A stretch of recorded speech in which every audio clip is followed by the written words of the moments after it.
Hello, good evening. Nakadako mga guys. Nayan na po karon ng oras na update sa itong mga gulay-gulay. Nindot o guwapa na mga gulay. Sama sa saging. Ano yung saging? Dua klase ni guys. Na ikarnabaw na butay na inatawag na saba.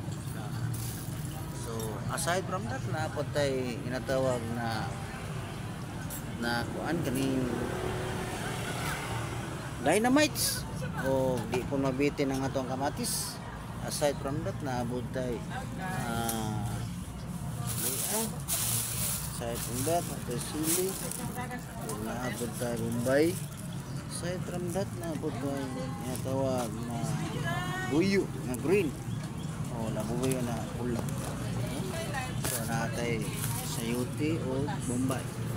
So natin ginagawa yung gulay dito guys.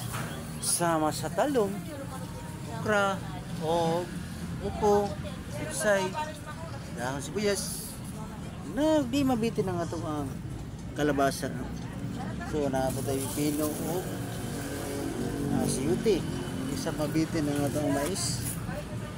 So napon yung mga bagong, mga guwapa.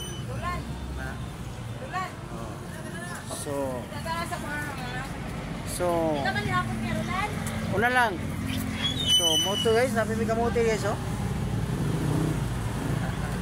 So karon mga orasa, if you buy place beside here in Panabo, no?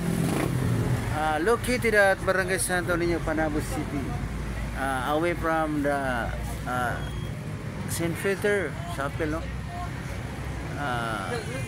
In front of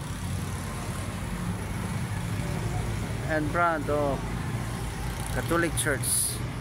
So all of you, place beside here in Panabo.